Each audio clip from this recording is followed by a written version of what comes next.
Hello guys, welcome back to my channel. सबसे पहले थोड़ी सी एस्ट्रोलॉजी आपके लिए।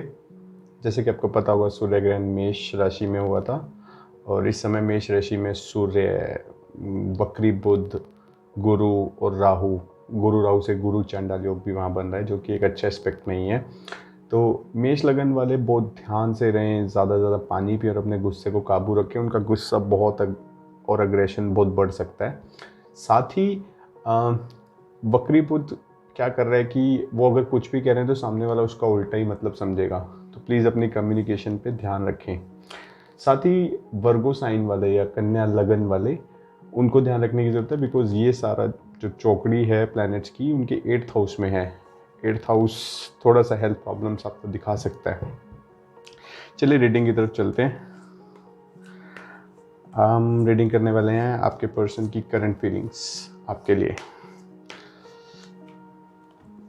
And next action, wow, devil, बहुत अट्रैक्शन हो रही है। 10 of pentacles, 10 of swords, the sun, वाह, 6 of swords, 4 of cups, clarifier, the empress, okay, bottom of the deck, the moon, okay, so वो सबसे पहला कार्ड है द डेविल।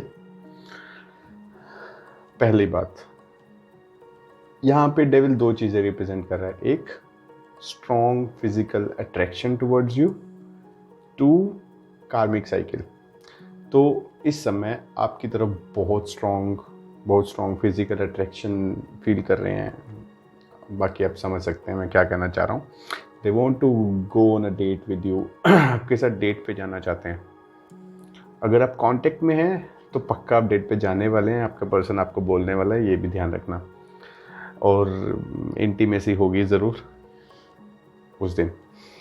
सेकेंडली, कुछ लोगों के केस में ये कार्मिक साइकिल को प्रेजेंट कर रहा है। कार्मिक साइकिल मतलब जो उन्होंने आपके साथ किया वही अब उनके साथ हो रहा है। उसके बाद आता है 10 ऑफ पेंटिकल्स। उनको ऐसा लगता है कि आप अपने आप में सेटल्ड हैं, आपको उनकी ज़रूरत है नहीं।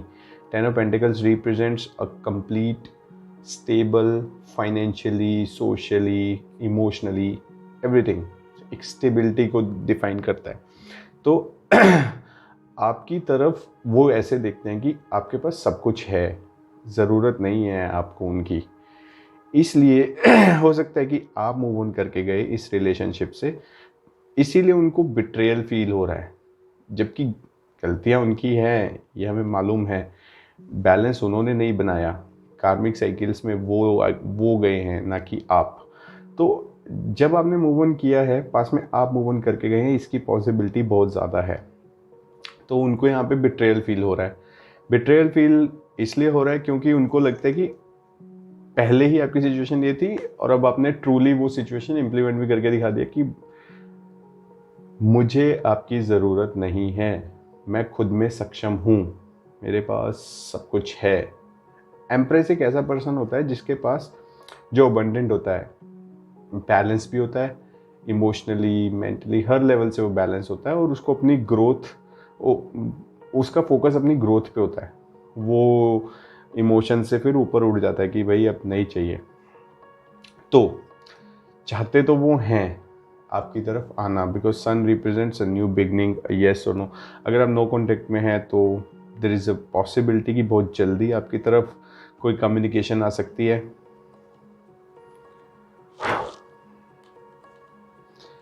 Next is 6 of swords. मैंने बताया ना, जैसे कि मूव ऑन आप करके गए थे, तो इस वजह से उनको डर लग रहा है आपकी तरफ आने में कि अगर वो आए तो आप रिजेक्ट कर देंगे उन्हें। बहुत स्ट्रॉन्ग रिजेक्ट, उनको ये डर है या इंटरनल फीलिंग है या इंट्यूशन है। उनका मन ये बोलता है कि क्योंकि आप मूव ऑन करके गए थे, अगर वो चाहें भी तो अगर अब आपकी तरफ आएंगे तो आप रिजेक्ट कर देंगे। जिसकी वजह से ये सब सोच के उनकी एनर्जी है the moon,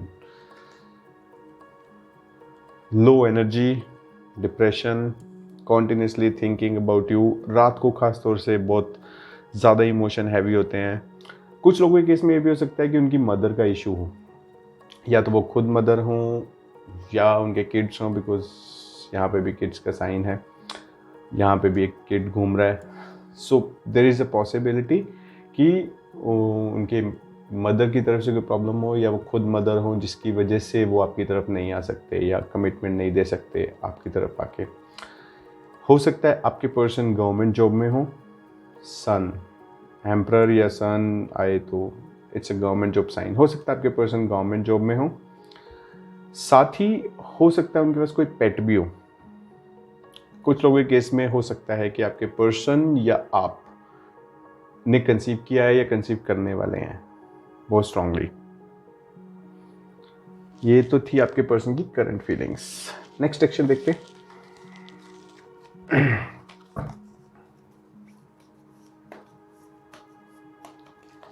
okay, queen of swords, night of cups, six of pentacles, ten of wands, the moon, bottom the deck, seven of swords. एक लाइन में बता देता हूँ कि अभी तो कोई एक्शन नहीं दिख रहा है, सॉरी गाइस, बट जो आया है मुझे वही बताना पड़ेगा। मैं आपको फॉल्स होप्स नहीं देना चाहता। सो नेक्स्ट एक्शन में सबसे पहले क्वीन ऑफ सोर्ड्स, वो भी अब उस स्टेज में आ गए हैं कि मुझे भी नहीं एक्सप्लेन करना यार, तुम मुझे नहीं समझ रहे हो। ये उनकी सिचुएशन, मैं नहीं कह रहा कि आप समझते हो या नहीं समझते हो। उनको ऐसा लगता है कि यार अगर तुम भी नहीं समझते हो तो ठीक है, मुझे अब समझाना ही नहीं है, मुझे कोई एक्सप्लेनेशन नहीं देनी है, और मैं एक्शंस क्या हुआ क्या नहीं हुआ मुझे भी सॉर्ट आउट अब नहीं करना है। ये अब उनकी स्टेट ऑफ माइंड है currently. Next is night of cups, मन में इमोशंस हैं, फीलिंग हैं, बताना भी चाहते हैं, बट अब ये एनर्जी अड़ गई है बीच में क्वीन ऑफ सोर्ड्स कि नहीं यार अभी नहीं, अब तो मुझे भी देखना है कि कौन पहले स्टेप लेता है, क्योंकि अभी तक क्वीन ऑफ सोर्ड्स पास्ट कुछ टाइम से आप ही की एनर्जी में आ रहा था, बट अब वो भी उसमें चले गए कि हो सकता है उन्होंने रिसेंटली आपको अप्रोच किया है और आपने अच्छे से एंटरटेन नहीं किया। शायद मैंने कुछ 2-4 रीडिंग्स पहले ये वार्निंग भी दी थी कि अगर वो आए तो प्लीज़ ढंग से उनकी बात सुन लेना। इट इज़ अ पॉसिबिलिटी, मुझे ऐसा फील हो रहा है कि क्वीन ऑफ सोर्ड्स जो है उन लोग के लिए है जिनका शायद अभी अभी ताज़ा वो आपके पर्सन ने अप्रोच करने की कोशिश की है, बट आपने ठीक से एंटरटेन नहीं किया, तो वो उन्होंने अब तलवार उठा ली है कि यार ठीक है अब देखी जाएगी, जो होगा सो होगा। राइट नाउ अगेन वो दो सिचुएशन को अभी भी जगल कर रहे हैं, और सिंस आपसे तो शायद अभी ज़्यादा से बातचीत नहीं हो रही है या आप ऑन ऑफ सिचुएशन में है, तो ये पर्सन अभी फुली फोकस्ड है on the other situation in their life. यहाँ पे मुझे ज़्यादा पेरेंट्स की फीलिंग आ रही है, कोई third party romantic third partner की नहीं। मुझे लगता है कि शायद अपने घर में वो सबसे बड़े हों और फैमिली की रिस्पॉन्सिबिलिटी उनके ऊपर है, फाइनेंशियल रिस्पॉन्सिबिलिटी भी उनके ऊपर है, इसलिए वो टेक केयर कर रहे हैं अपनी फैमिली की फाइनेंशियल सिचुएशन की। साथ ही ten of wands fully burden हैं अपने वर्क से, अपने रिस्पॉन्सिबिलिटीज से, अपने करियर से, जो भी उनके पास काम है। डिप्रेशन ये करंट एक्शन में भी आया था, रात भर आपको सोचना, कोई एक्शन ना लेना, सिर्फ सोच सोच के उदास होना। कुछ लोगों के केस में देयर इज अ पॉसिबिलिटी शायद रात को रोते भी हों। Bottom deck seven of swords, अभी तो वो आपको फेस करने से भाग रहे हैं क्योंकि उनको लगता है कि वो आपके क्वेश्चंस का आंसर फेस नहीं कर सकते, या फिर अभी आप उस मूड में हैं ही नहीं कि आप सुने उनकी बात। आपने भी बोल दिया यार कि बस हो गया, अभी उधर से वो उन्होंने भी बोल दिया है। किसी एक को तो झुकना पड़ेगा यार, अगर फीलिंग्स हैं तो झुकना पड़ेगा। नीचे भी नाइन ऑफ वॉन्ड्स है, यही पास्ट एक्सपीरियंस की वजह से मन में डर होना, हिचक होना, आगे स्टेप ना लेना। राइट नाउ मुझे एक्शन नहीं दिख रहा इतना स्ट्रॉन्ग, बट आई होप जल्दी आए।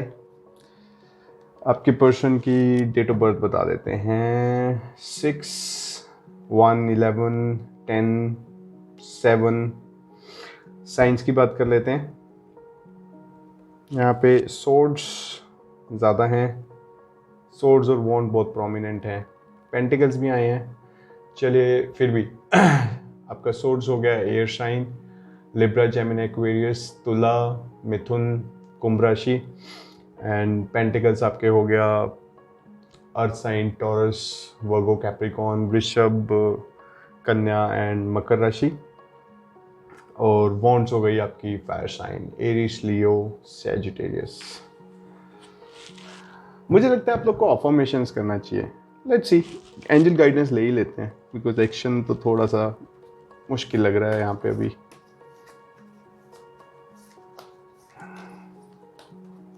ओके, एंजल्स आपको क्या guide, the situation will improve with in the next few weeks, don't stop. Okay, bottom the deck, forgiveness.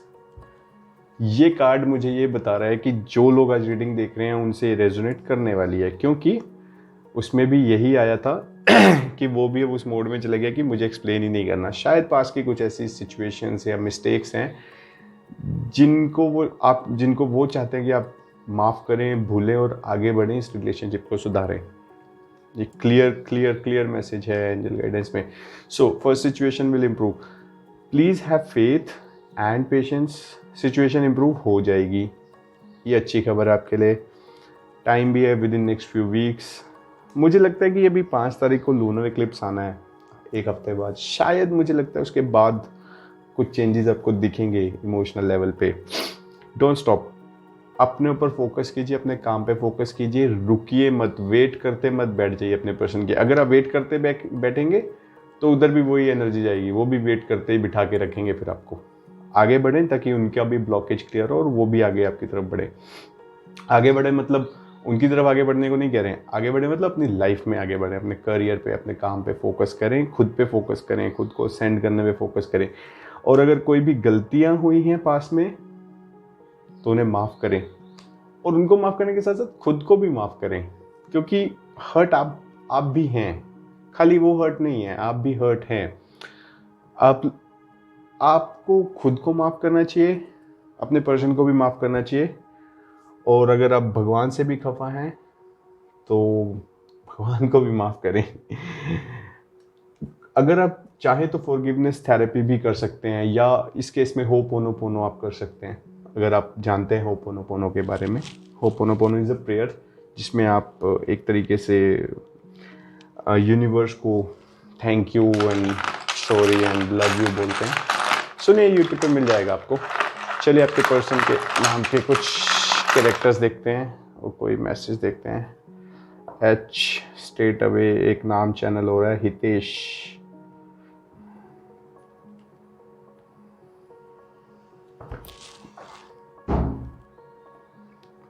HYSXTCE.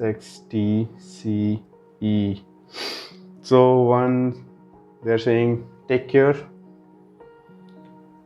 एसोडेक्स आपको पता ही है, वहाँ भी निकल के आया था डेविल में, याद होगा अगर आपको रीडिंग शुरू में देखी थी फर्स्ट कार्ड, और मैंने यही बोला था सबसे पहले, इंटीमेसी। सो आपके पर्सन के नाम में हो सकता है HYSXTCE।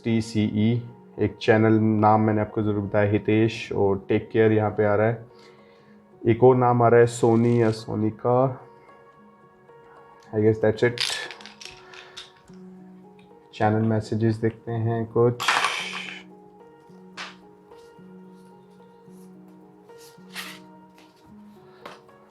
ओके, चाहत है कि तुम्हें चाहता रहूं, तुमसे एक खूबसूरत रिश्ता निभाता रहूं। याद आ रही है, you told me the meaning of true love. Right now बहुत मिसिंग एनर्जी है ये, I guess. Water sign, cancer, water sign ही नहीं आया था कार्ड्स में, वो यहाँ आ गया है। सो ये ऑल साइन रीडिंग हो गई है। Karma is hurting me. First reading की बिगनिंग में जाइए, दोबारा सुनिए, मैंने डेविल पे आपको 2 चीज़ें बोली थी। इंटीमेसी वो पहले आ चुका है, कर्मा ये आ गया है। थर्ड पार्टी आपकी सिचुएशन में इन्वॉल्व है। आज वालों के लिए मुझे नहीं लगता थर्ड पार्टी कोई रोमांटिक पर्सन है, मुझे ज़्यादा थर्ड पार्टी एक कोई फैमिली की फीलिंग आ रही है। Last card, I know that hurt you, I didn't mean to, I am sorry. Forgiveness का कार्ड आया था एंजल गाइडेंस में। गाइस, हाउ सी रीडिंग से ये मैसेजेस कैसे रेजोनेट करते हैं हमेशा। मैं खुद कई बार सरप्राइज्ड हो जाता हूँ। Okay, last song. सो क्या सॉन्ग डेडिकेट करना चाहते हैं आज वो आपको? ओके, अगर आपकी पिक्चर है उनके पास तो ज़रूर वो उसको देख रहे हैं और कहना चाहते हैं उससे बाहर निकल के आओ और उन्हें हक करो। सो द सॉन्ग इज, जरा तस्वीर से तू निकल के सामने आ, मेरी महबूबा, मेरी तकदीर है तू, मचल के सामने आ, मेरी महबूबा। Beautiful song from movie Pradesh. Okay guys, that was the reading. अगर आपको रीडिंग रेजोनेट हुई, मुझे लगता है आज वालों को बहुत स्ट्रांगली रेजोनेट होगी, so please like, share and subscribe my channel. Thank you.